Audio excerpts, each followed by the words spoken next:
ఒక్క నిమిషం నేను తీస్తాను. ఇదిగో తీసుకో.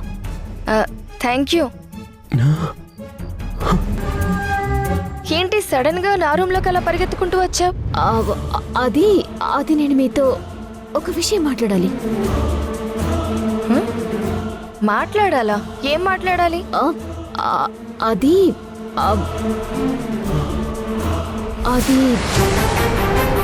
ఏంటి ఏదో టెన్షన్ గా కనిపిస్తున్నా?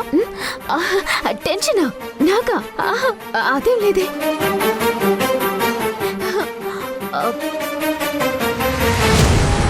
అది గుర్తొచ్చింది. నీకు ఇష్టమైన స్వీట్ ఏంటి? ఎందుకు? ఊరికినే నీకోసం ఏదైనా స్వీట్ చేయాలి అనిపించింది, అందుకే. ఏదైనా స్పెషల్ ఉందా? స్వీట్ తినాలంటే స్పెషల్ ఉండాలా ఏంటి? చెప్పు. యాక్చువల్లీ నాకు డబుల్ కా మీఠా అంటే ఇష్టం. అయితే అదే చేస్తాను. ఆగు. అరే, ఈ బెడ్షీట్ మీద దుమ్ముందే. వాషింగ్ చేయలేదా? అయ్యో, దాంట్లో నలగబడిందా? ఇది చూడు. అయ్యో,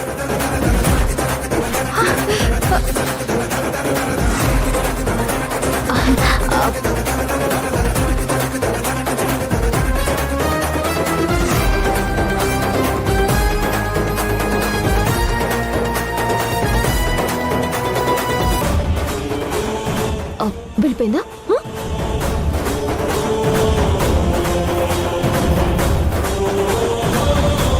అమ్మయ్యా, వెళ్ళిపోయాడు.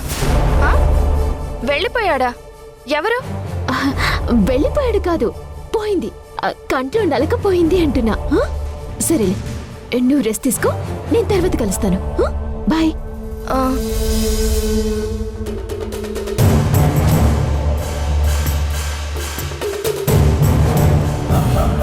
ఏంటి రాధ వింతగా బిహేవ్ చేస్తోంది? ఎందుకు వచ్చింది, ఎందుకు వెళ్ళింది? మళ్ళీ స్వీట్ అంటుంది. Something is wrong. వీళ్ళిద్దరినీ ఎంత త్వరగా బయటికి పంపిస్తే నాకంత ప్రశాంతంగా ఉంటుంది.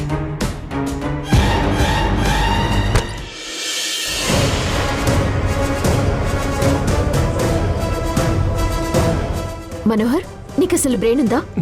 సత్యపెట్టి వెనకాల ఎందుకు తాకున్నావు? లేకపోతే ఏం చేయనండి? తను లోపలికి రాగానే hi, welcome to your room అని స్వాగతం చెప్పాలా?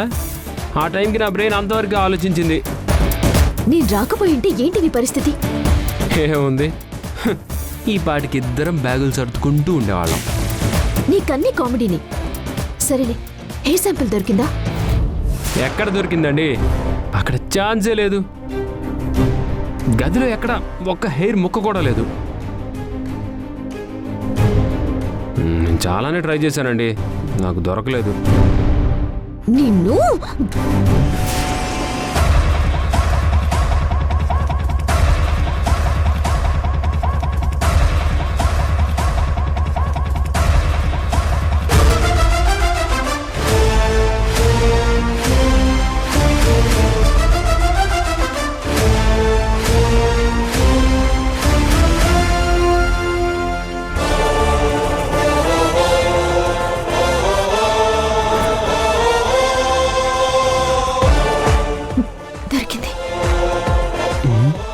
ఇదెలా వచ్చిందబ్బా?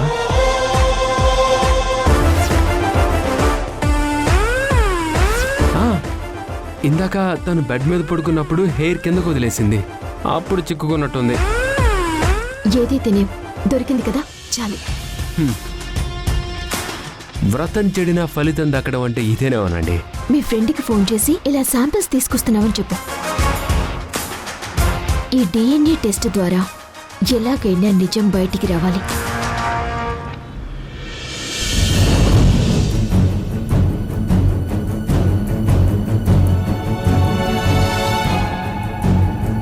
వాళ్ళకి చెప్పేసి ఐసీయూకి షిఫ్ట్ అలాగే చేయాలి. సార్. రేపు రమ్మని చెప్పు. Okay sir. హే హాయ్ రా, హాయ్, ఎలా ఉన్నావు? బాగున్నారా? She's my friend Radha. ఓ కూర్చోండి. ఏంట్రా అర్జెంటుగా కలవాలన్నావు? నీతో చిన్న పని పడిందిరా. రాధా, ఆ శాంపిల్స్ ఇవ్వా.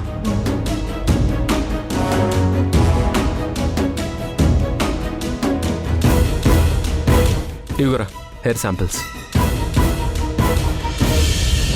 వీటిని టెస్ట్ చేసి వీళ్ళిద్దరి డిఎన్ఏ మ్యాచ్ అవుతుందో లేదో చెప్పాలి. నీకు ఆల్రెడీ ఫోన్లో చెప్పాను కదా. ఏంటోరా, తల్లంటావు, కూతురు అంటావు, తప్పిపోయిందంటావు, తిరిగి వచ్చిందంటావు, అయినా డౌట్ అంటావు.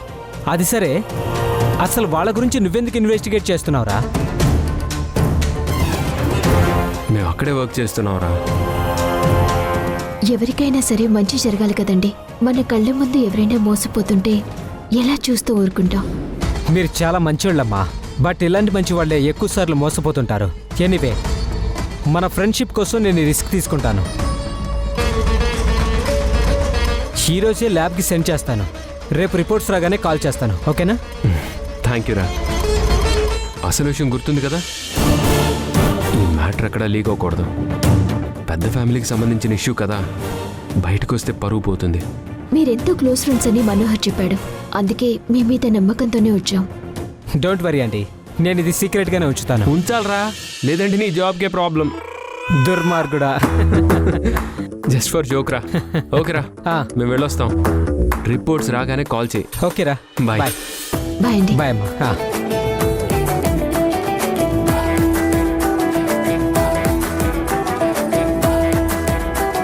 దేవుడి దయ వల్ల ఈ రిపోర్ట్స్ లో అసలు నిజం తెలియాలి. తెలుస్తుందిలేండి, నా ఫ్రెండ్ ఖచ్చితంగా ఫేవర్ చేస్తాడు. చూసారా నాకెంత మంచి ఫ్రెండ్స్ ఉన్నారో. అదే నాకు అర్థం కావడం లేదు, నీకు ఇలాంటి ఫ్రెండ్స్ కూడా ఉంటారా అని. అదేంటండి అంత మాట అనేశారు? మీరున్నారుగా. ఐ మీన్ ఇప్పుడు మీరు కూడా నా ఫ్రెండే కదా అని. అదే కదా నా బాధ.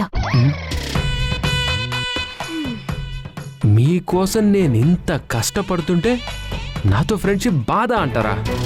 అయితే మీతో ఫ్రెండ్షిప్ కట్. అవునా? ఇప్పుడు నిన్ను స్కూటీలో ఇంటి వరకు నేనే తీసుకెళ్ళాలి.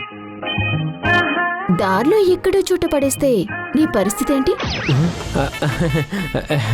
ఎందుకండి, ఎందుకు పడేస్తారు? మన ఫ్రెండ్స్ కాదు కదా, అందుకు. చా ఊరుకోండి, నేనేదో సరదాగా అన్నాను.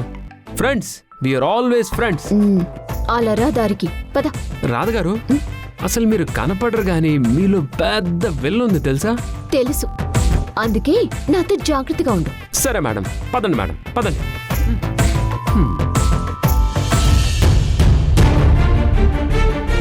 వాసుదేవ్, శేషు, గాయత్రి, అందరూ రండి.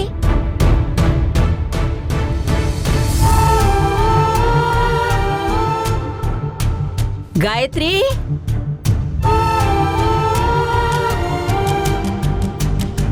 ఏమైందమ్మా? ఎందుకు అందరినీ పిలిచావు? నాకు మీ అందరి మీద కోపంగా ఉందిరా.